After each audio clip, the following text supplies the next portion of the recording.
Sore Mas Ade. Sore. Ini Gimana, nih, Yus? saya punya teman-teman nih. Kalau Yus punya teman-teman, beberapa teman memang pengen latihan gitu kan. Betul. Ngerasa butuh latihan gitu kan.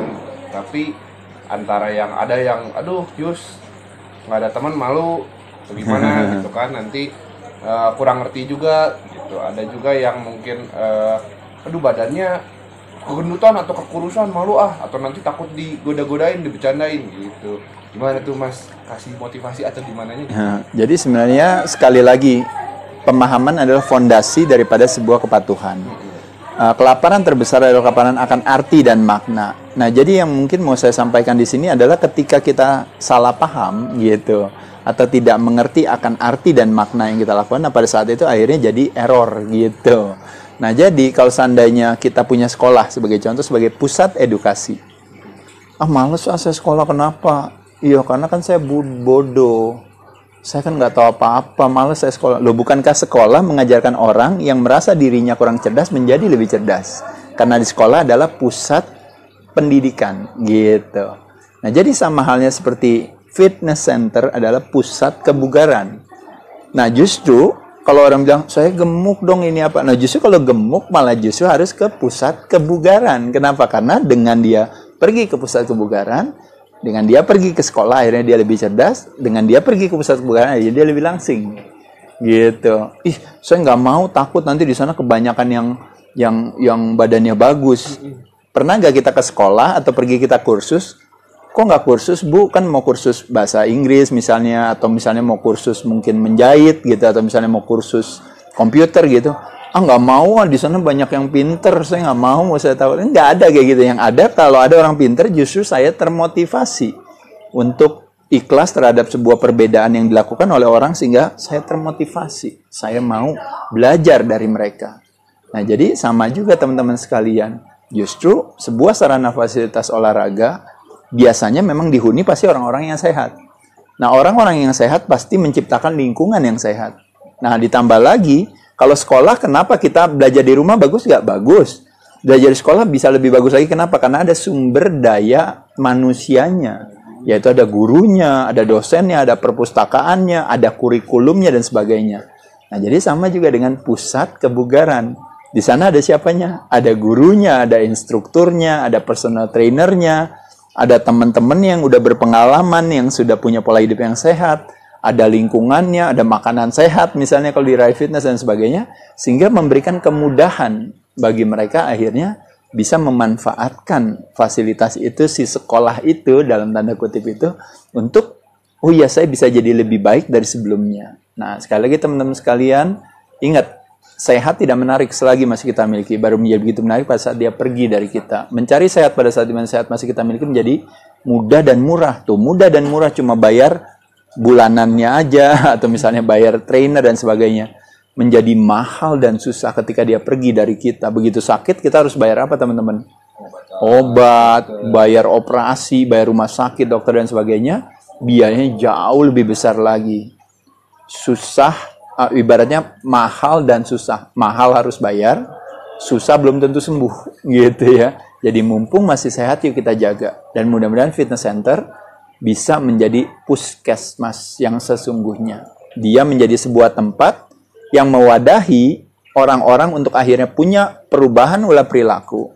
Sehingga terjadilah yang namanya flattening the curve sesungguhnya. Yaitu adalah apa? Karena orang pergi ke fitness center, jadi pola perilakunya jadi lebih sehat. Karena orang pergi ke fitness center, akhirnya yang merokok jadi berhenti merokok. Karena orang ke fitness center yang tadinya punya masalah dengan metabolic syndrome karena kebanyakan makan karbo dan sebagainya, ya, diabetes tipe 2 dan sebagainya, akhirnya pelan-pelan mulai berkurang karena di fitness center mereka diajarkan tentang pola makan yang lebih baik. Dan akhirnya apa yang terjadi? Orang yang tadinya harus masuk rumah sakit gara-gara pola perilakunya, karena perilakunya dirubah, akhirnya pelan-pelan yang sakit semakin lebih sedikit. Dan ketika semakin lebih sedikit, terjadilah penurunan kurva itu, sehingga tenaga medis yang tersedia sesuai dengan kebutuhan orang yang memang sakit yang membutuhkan. Tapi kebanyakan dari kita jadi tidak sakit karena dia menahan laju kesakitan itu karena dengan merubah ulah perilaku kita.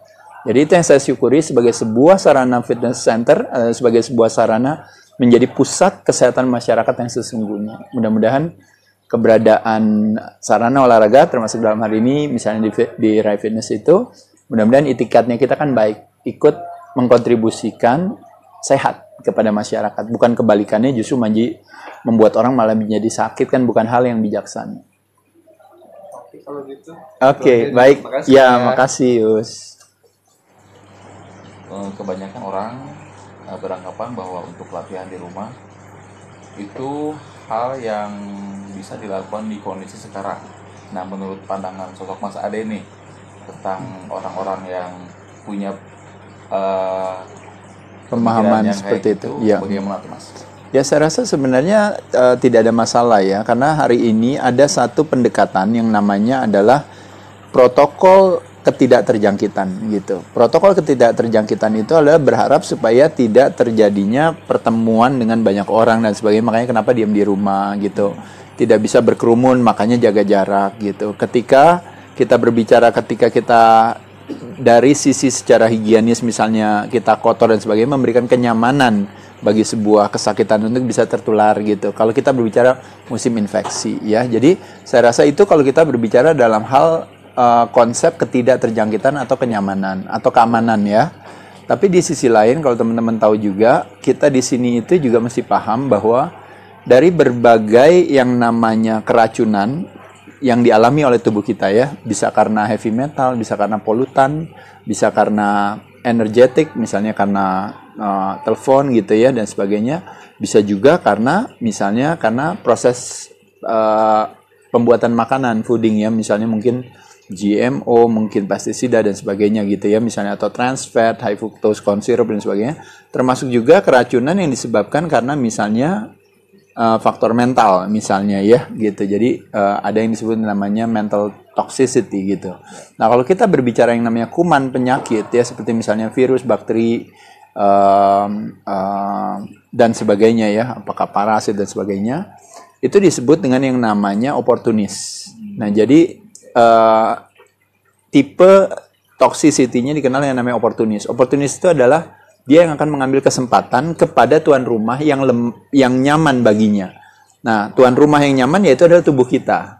Nah, jadi kalau tubuh kita menjadi tuan rumah yang nyaman, artinya kita pola hidupnya tidak sehat. Maka opportunity-nya meningkat karena imun sistemnya menurun. Kebalikannya, kalau seandainya misalnya tubuh kita sehat, berarti kita menjadi tuan rumah yang buruk baginya, maka opportunity-nya menurun, imunitasnya meningkat. Nah, jadi ada satu istilah yang mengatakan bahwa kelaparan terbesar adalah kelaparan akan arti dan makna. Nah, jadi maksudnya di sini adalah pemahaman adalah sebuah fondasi daripada sebuah kepatuhan. Nah, jadi kita mesti paham dalam situasi sekarang ini adalah kita harus melakukan banyak hal, tidak hanya dalam hal ketidakterjangkitan, tapi juga ada dua faktor lain yang harus kita lakukan, yaitu yang disebut namanya keimanan dan keimunan gitu. Makanya kenapa sekarang ini juga pelan-pelan mulai berganti kampanye promosi tentang kesehatan itu mulai berubah. Kenapa? Karena ada istilah yang mengatakan apa yang kita fokuskan di sana tenaga kita tersalurkan. Kita boleh berfokus kepada kesibukan kita untuk mengagungkan sebuah kesakitan. Tapi kenapa kita juga tidak memilih opsi lain, yaitu adalah berfokus kepada kebaikan, keagungan, kecerdasan tubuh manusia. Nah, kecerdasan tubuh manusia itu berasal dari ulah perilakunya. Nah, makanya di sanalah kenapa muncul ada yang namanya iman dan namanya imun, gitu. Yaitu kalau aman, memang harus cuci tangan, diam di rumah, pakai masker dan sebagainya, itu kita lakukan. Itu namanya protokol self proteksi dari luar. Tapi ada satu hal yang paling signifikan yang tidak kita lakukan, yang disebut yang namanya protokol sehat proteksi dari dalam, yaitu adalah merubah ulah perilaku kita. Apa yang kita lakukan di rumah, teman-teman sekalian? Yang kita lakukan di rumah yaitu adalah biasanya berlari ke berbagai hal yang nanti akhirnya kita harus hidup dengan dampak sampingnya. Berlari ke fooding, larinya ke makanan, akhirnya banyakkan karbohidrat, akhirnya jadi gulanya akhirnya tinggi, akhirnya problem ke mulai dari yang namanya resistensi insulin, metabolic syndrome, nanti akhirnya berhubungan dengan berbagai penyakit yang berhubungan dengan jantung dan pembuluh darah. Yang kedua, yaitu adalah berlarinya ke rokok. Yang ketiga, berlarinya ke alkohol. Yang keempat, berlarinya kemana? Ke penyalahgunaan obat atau ketergantungan obat. Nah, jadi bisa bayangkan kita nggak mau ada diem di rumah, tapi akhirnya kita less aktif. Di sisi lain, aktivitas kita justru mengarahkan kita untuk menjadi tuan rumah yang nyaman bagi sebuah penyakit infeksi yang sesungguhnya tidak berbahaya, tapi menjadi berbahaya kalau seandainya tuan rumahnya membiarkan itu. Nah, jadi konsep daripada pusat kebugaran sesungguhnya adalah sebenarnya pusat puskesmas yang sesungguhnya. Jadi di pusat kesehatan masyarakat itulah sebenarnya di sana disediakan sebuah sarana untuk orang lain itu untuk sehat. Nah, cuma dengan kebiasaan baru hari ini, tentu teman-teman silahkan boleh melakukan sesuai dengan protokol masing-masing dalam hal keamanan. Tapi kebermanfaatan yang bisa didapat ketika kita misalnya pergi ke sebuah puskesmas, yang sekarang ini sudah diperbolehkan ya untuk dibuka sarana fasilitas olahraga, apalagi mungkin kalau di private fitness juga outdoor gitu ya fasilitasnya. Jadi artinya tidak ada alasan buat kita bisa memanfaatkan sumber daya alat dan sumber daya manusia yang ada di sana. Karena ada istilah yang mengatakan adalah bahwa katanya, kalau saya mau sukses, katanya bergaulah sama lingkungan sukses. Kalau saya mau pinter, bergaulah sama lingkungan pinter katanya. Nah, begitupun juga kalau mau sehat, katanya, yuk bergaul sama lingkungan sehat. Gitu. Makanya kenapa satu hal yang kita syukuri ya, kalau di Rai Fitness itu ada sebuah situasi di mana hampir sebagian besar adalah tempat berkumpulnya orang-orang yang sehat yang kuat gitu. Makanya kenapa memang kalau orang yang sakit pasti nggak akan ada di puskesmas gitu. Maksudnya puskesmas yang sarana kebugaran ya gitu ya. Tapi yang sakit biasanya datangnya ke rumah sakit. Nah, yang datang ke sarana fasilitas kesehatan pasti selalu orang yang sehat. Orang yang sehat pasti ngomongannya sehat terus. Dan pada saat itulah lingkungan itu akhirnya memberikan kekuatan kepada seseorang untuk akhirnya menjadi lebih sehat lagi. Ya, apakah dalam perilaku, dalam edukasi, akhirnya jadi tertular juga sama. Tapi tertularnya pola hidup sehat, bukan tertular. Jadi kalau ditanya fitness center menjadi tempat sarana sumber keterjangkitan akan pola hidup sehat. Gitu. Karena apa? Karena di fitness center kita mendapatkan satu pemahaman tentang yang namanya pola perilaku yang lebih sehat. Dengan kita melakukan aktivitas olahraga dengan baik, teratur, olahraga terbagi dua, teman-teman sekalian. Melatih kekuatan otot jantung yang dikenal namanya cardiovascular exercise, dan juga melatih kekuatan otot rangka yang dikenal dengan, yaitu adalah latihan beban atau resistance training. Otot dikencangkan, yang terangsang kekuatannya adalah justru rangkanya, tulangnya. Kalau tulang menjadi lemah karena kita usia semakin meningkat, disebabkan karena jumlah ototnya yang berkurang. Nah, hampir rata-rata umur 30 tahun ke atas terjadi penurunan otot karena tidak dilatih. Nah, jadi ketika otot rangka itu berkurang, maka yang terjadi adalah tulangnya lemah. Ketika tulangnya lemah, yang terjadi geraknya menjadi lebih sedikit.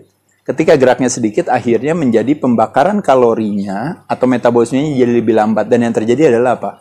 Kadar lemaknya meningkat. Dan kadar lemak meningkat adalah cerminan daripada apa? Berbagai penyakit yang berhubungan dengan metabolic syndrome.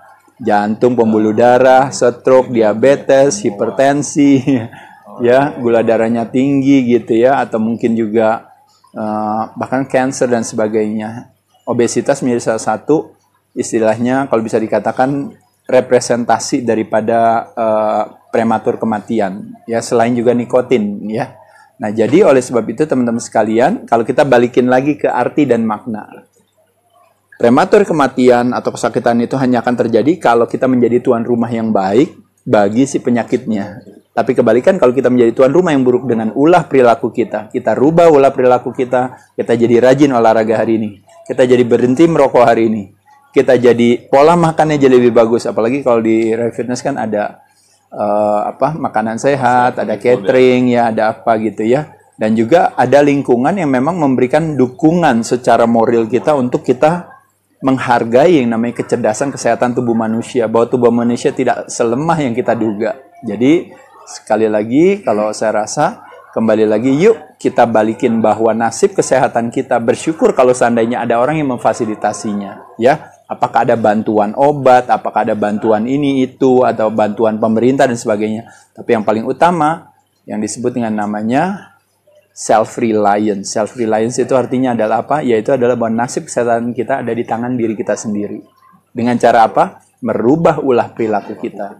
Dan fitness center atau pusat kesehatan masyarakat menjadi tempat yang baik buat kita mendapatkan edukasi tentang perubahan ulah perilaku kita menjadi lebih baik dari sebelumnya, dan akhirnya kita menjadi tubuh yang kuat yang menjadi tuan rumah yang buruk bagi sebuah keracunan itu. Gitu ya.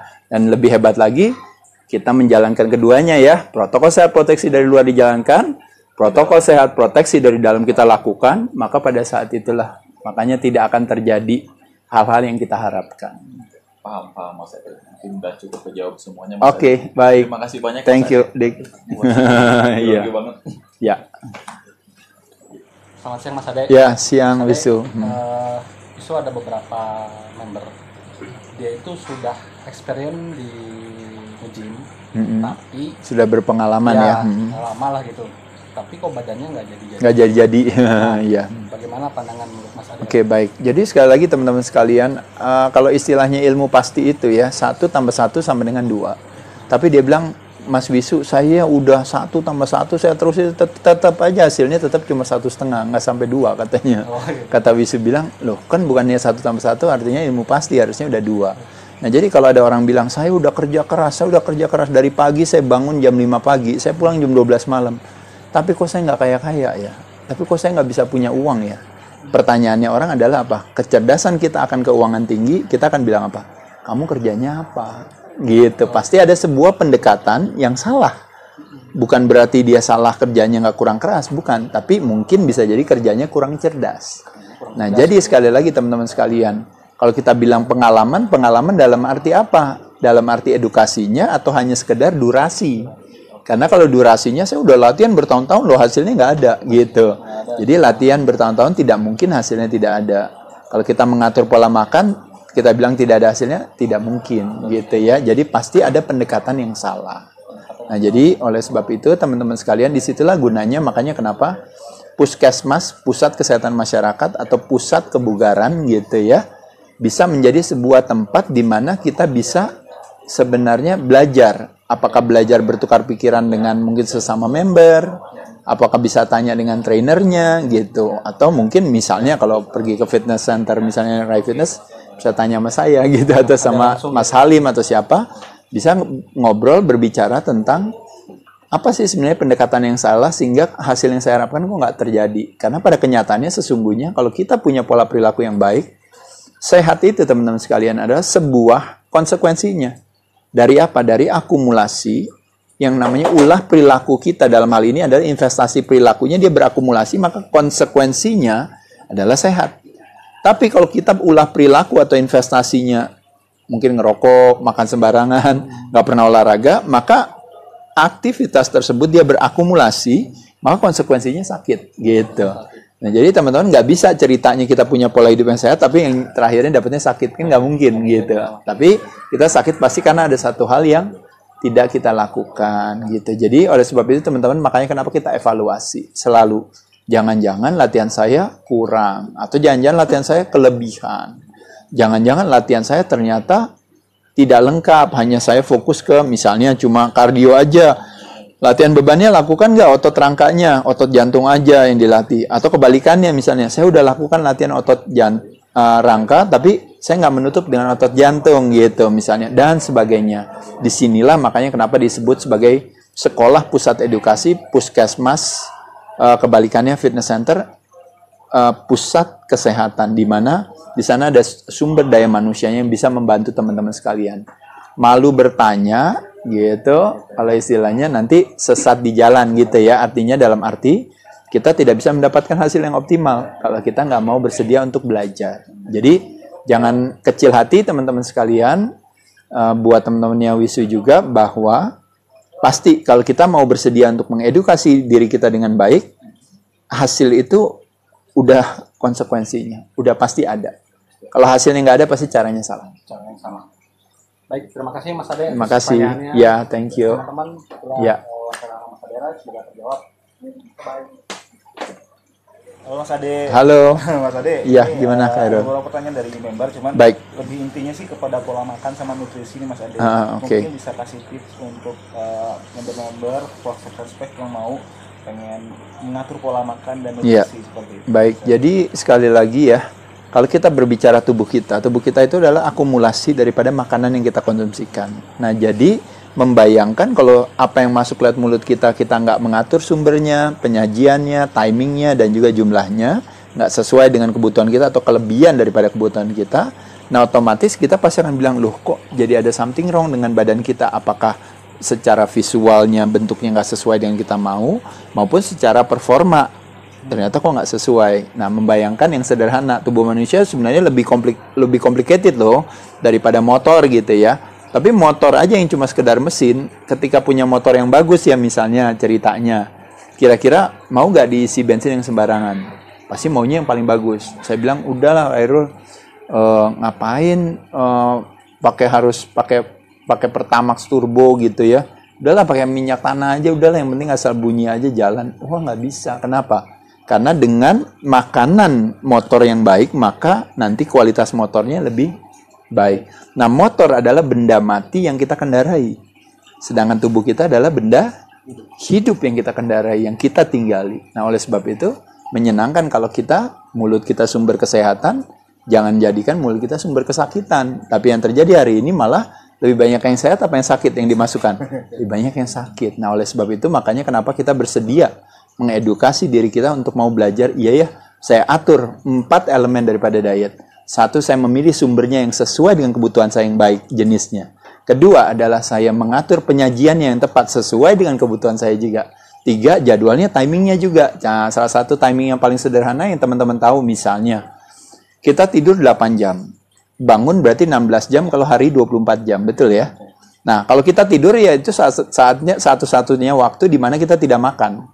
Begitu bangun kerjanya masukin semua ke mulut kita kan, bener ya kan? Nah, jadi bayangin waktu makan kita 16 jam, waktu tidur kita 8 jam. Nah, coba bayangkan kalau kita seandainya cara yang sederhana. Kenapa orang gemuk? Karena makan kebanyakan. Gimana caranya dia langsing? Makannya diturunin, jangan kebanyakan. Gimana caranya? Ya rubah aja. Yang tadinya waktunya makannya yang tadinya 16 jam, tidak makannya 8 jam, kenapa nggak dibalik aja teman-teman sekalian? Dengan cara bertahap, yaitu adalah apa? Yuk kita bagi setengah-setengah. Yaitu adalah apa? Sehari 24 jam. Bisa nggak 50%-nya nggak makan, 50%-nya baru makan. Jadi ada kalau istilah namanya sekali waktu perayaan makan, sekali waktu kelaparan gitu ceritanya. Nah, kita bisa melakukan hal itu, tapi dengan cara yang mudah, sederhana. Tidak dengan 12 jam dalam arti seperti mungkin bulan Ramadan atau puasa ketika dari pagi sampai sore, tapi yang kita lakukan justru kita lakukan berpuasa pada saat kita tidur istirahat. Jadi terakhir makan misalnya jam 8 malam atau jam 9 malam, berarti paling cepat boleh makan jam 8 atau jam 9 pagi. Bayangin kalau kita bilang, oke deh saya makannya langsung aja makan siang, nggak perlu harus makan pagi. Karena adalah mitos ketika beranggapan saya harus makan pagi itu kan nggak harus, tergantung daripada kondisi masing-masing. Nah, jadi ketika kita nggak makan dalam waktu 16 jam, 12 jam sampai 16 jam kita nggak makan, kita bilang, waduh nanti badannya lemes. Loh, sekarang saya tanya, teman-teman tahu nggak, semakin kita punya banyak lemak di badan kita, maka semakin kita harus makannya lebih sedikit. Kenapa? Karena lemak itu adalah cadangan energi yang sebenarnya harus kita pakai. Nah, yang terjadi adalah justru kita bilang, aduh saya lemes dan capek, karena tidak terbiasa. Ingat, hari pertama sampai hari ke-7 bulan Ramadan, kita juga bisa bilang, saya juga capek, lemes ya, mau puasa. Tapi kenapa semua bisa melakukannya? Karena ada sebuah pemahaman bahwa saya sebagai muslimin dan muslimah, saya melakukan ini sebagai sebuah ibadah. Dengan senang hati dan akhirnya kan terbiasa begitu minggu kedua. Nah, kenapa kita nggak lakukan itu? Untuk kesehatan kita. Sehat tidak menarik selagi masih kita miliki. Nah, sekarang teman-teman coba kita lihat. Sehat bukan segalanya, tapi tanpa sehat segalanya tidak bisa diraih. Makanya kenapa di istilah orang bilang sehat itu bukan tujuan, teman-teman, tapi sehat adalah sebuah syarat. Nah, syaratnya harus apa? Harus sehat. Supaya apa? Bisa bermanfaat bagi banyak orang. Nah, gimana caranya? Yuk atur pola makan kita. Nah, jadi bicara pendekatan pola makan memang banyak sekali, tapi teman-teman yang tadi saya katakan tadi, harus sesuai dengan timingnya, dan yang terakhir adalah jumlahnya sesuai dengan kebutuhan kita. Yang ada kita aktivitasnya sedikit, makannya kebanyakan. Kebalikannya ada orang yang aktivitasnya tinggi banyak, mungkin kualitas makanannya kurang baik karena pilihannya salah nanti, atau pilihannya banyak makanan-makanan yang bukannya alami malah yang proses misalnya dan sebagainya.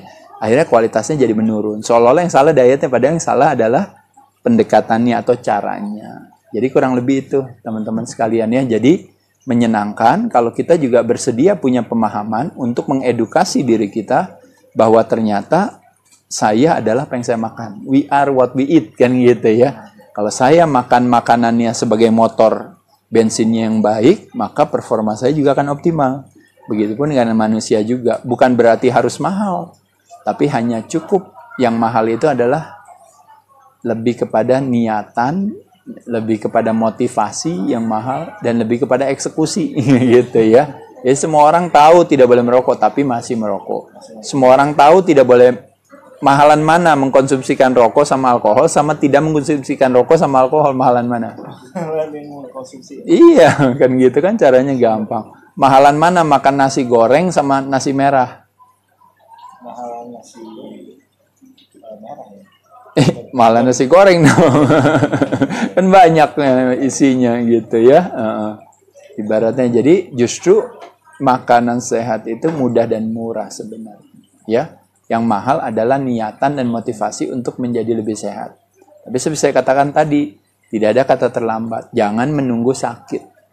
Karena begitu sakit, akhirnya segala sesuatu harus dilakukan dengan terpaksa.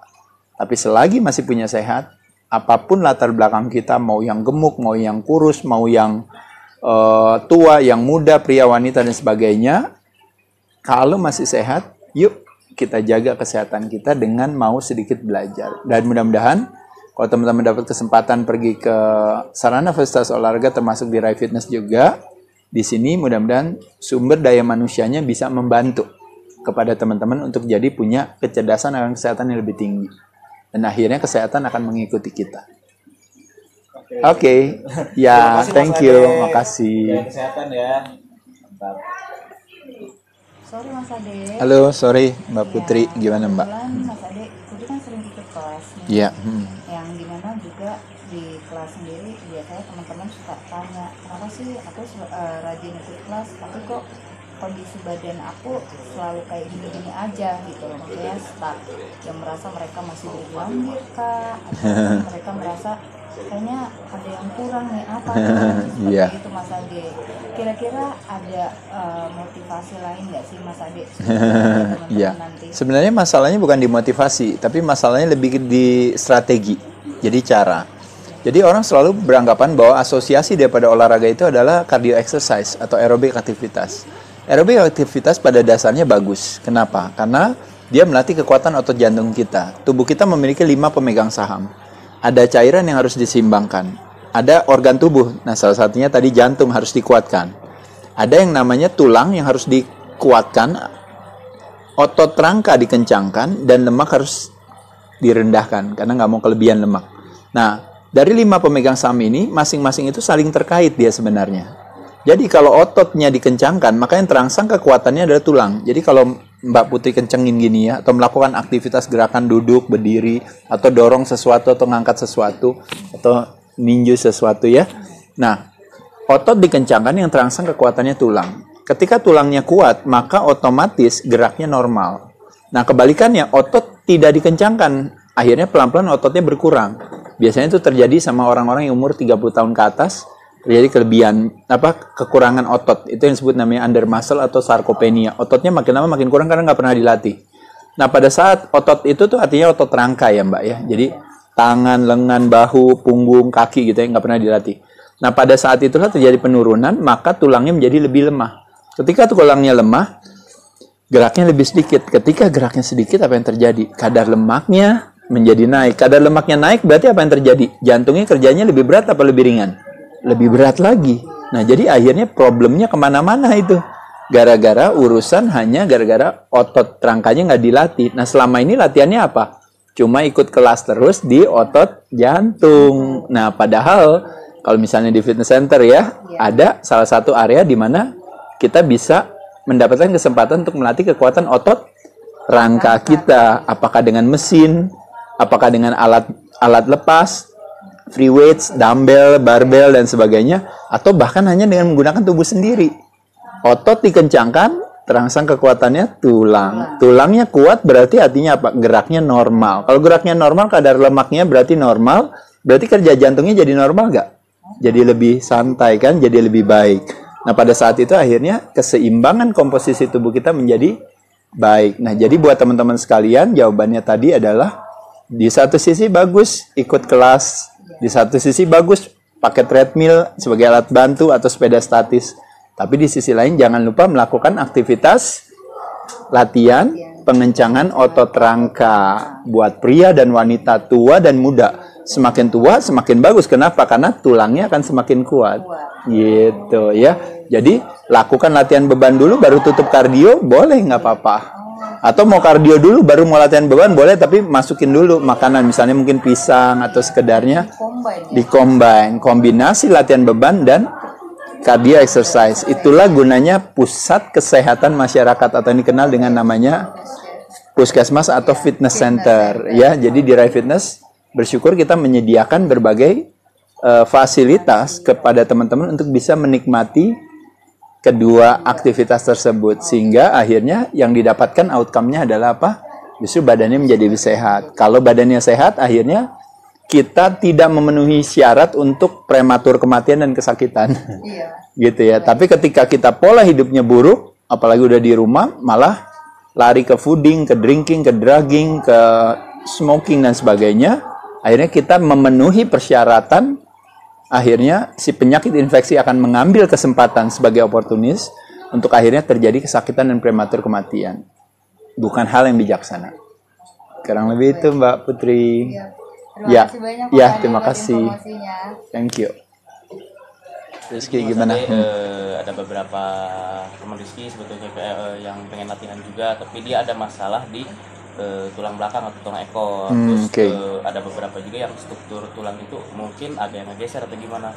Nah gini, kalau tipsnya nih dari Mas Ade untuk tetap bisa latihan, tipsnya tuh apa sih agar tetap bisa latihan untuk walaupun ada masalah seperti itu kayak gitu. Betul. Jadi sebenarnya sekali lagi saya mesti tahu diri ya, kalau saya secara pribadi tidak bisa memberikan yang namanya advice medis ya, karena itu di luar kapasitas saya. Namun di sisi lain kita bisa berkolaborasi dalam hal ini, yaitu adalah biasanya kalau seseorang misalnya member misalnya ada punya masalah itu, kita harus udah mendapat kartu hijau dulu dari dokter adalah bahwa oh iya dia boleh melakukan aktivitas olahraga, karena memang secara fungsinya olahraga kita jadikan sebagai atau fitness kita jadikan sebagai rehabilitasi ya, jadi itu bagus sekali sebenarnya, tapi harus ada apa kalau istilahnya izin atau persetujuan daripada si ahli kesakitannya tersebut gitu. Jadi ahli kesakitan dan ahli kesehatan berkumpul bersama gitu. Jadi untuk memperkuat itu.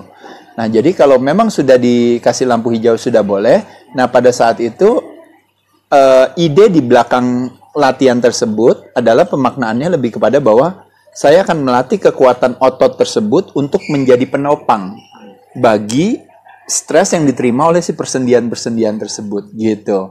Nah, oleh sebab itu makanya teman-teman sekalian, kita pergi ke puskesmas atau pusat kesehatan masyarakat atau fitness center itu lebih kepada di sana kita berharap bertemu dengan sumber daya manusianya yang bisa membantu kita. Karena kalau di rumah kita latihan sendiri dan sebagainya, kadang-kadang mungkin kan potensi untuk cederanya semakin lebih besar. Tapi dengan kita mendapatkan supervisi misalnya dari trainer dan sebagainya, pada saat itulah kita bisa mengoptimalkan latihan kita, tapi latihan kita yang kita dapatkan hanyalah manfaat, bukannya resiko atau cedera. Gitu. Jadi sekali lagi teman-teman sekalian, kalau ada istilah orang bilang gini, kalau orang sakit berarti nggak boleh mandi ya. Mungkin mandinya mungkin nggak boleh dalam arti mandi harus misalnya pergi ke kamar mandi, mandi sendiri. Nah, sedangkan dia kebetulan kakinya baru patah, ya tangannya juga baru kecelakaan, baru ditabrak kendaraan misalnya. Tapi bukan berarti yang tidak bolehnya itu tidak boleh mandi, tapi dia tetap harus bersih gak Rizky? Bersih. Jadi kalau tetap harus bersih, dia akan melakukan berbagai cara untuk supaya dirinya bersih, tapi bukan berarti itu harus mandi. Gitu. Tapi bersih bisa dengan berbagai cara. Bisa cuci muka nggak? Bisa cuci tangan nggak? Bisa lap-lap nggak badannya? Dan sebagainya. Bahkan ada salah satu pendekatan dulu, yaitu Joseph Pilates membuat satu yang akhirnya sekarang dikenal sebagai aktivitas Pilates itu ya, berawal dari sebuah rehabilitasi dengan ide membuat supaya orang yang ada di rumah sakit yang sakit itu tetap bisa terus bergerak gitu ya. Tapi belakangan kan ilmunya terus berkembang, akhirnya dia bisa jadikan si bed itu sebagai justru sebuah sarana untuk akhirnya jadi mereka bisa memanfaatkan atau mengoptimalkan performanya, yaitu lebih canggih lagi ya. Tapi intinya yang mau disampaikan di sini adalah lebih kepada ada sebuah kreativitas di balik itu untuk mengatakan adalah bahwa kalau kecerdasan kita akan kebersihan tinggi. Kalaupun saya nggak boleh mandi, saya akan mencari cara gimana caranya supaya saya tetap bersih. Nah, jadi sama juga, kalau seandainya saya sakit, orang sakit perlu sehat nggak? Perlu sehat.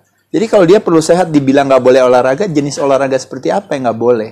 Jadi bukan yang nggak boleh mandinya. Mandi itu kan adalah aktivitas bersih-bersih. Nah, olahraga juga aktivitas bersih-bersih. Tapi dalam hal ini membersihkan organ tubuh di dalamnya. Nah, jadi olahraganya disesuaikan dengan kebutuhan masing-masing. Makanya kenapa teman-teman bisa dengar ada yang namanya fitness for women, ada fitness for men, fitness for teenagers, fitness for beginners, fitness for bodybuilders, fitness for other sports, fitness for postpartum, misalnya baru habis melahirkan dan sebagainya. Jadi fitness itu kendaraannya, destinasinya berbeda-beda. Nah, jadi buat teman-teman, kita bisa memanfaatkan fitness untuk sesuai kebutuhan. Dalam hal ini, kebetulan tadi case-nya adalah fitness saya pakai sebagai rehabilitasi untuk supaya saya jadi lebih kuat. Jadi tentu dengan senang hati, ya, dengan melakukan aktivitas fitness, malah justru akhirnya jadi meningkatkan kualitas kesehatannya sehingga mantu badannya, posturnya, pendopangnya menjadi lebih kuat, sehingga jadi potensi cederanya atau misalnya segala hal yang mungkin tidak mengenakan bagi dirinya jadi semakin berkurang gitu. Kurang lebih itu Rizky. Paham ya? Iya. Thank you. Banyak, Thank you.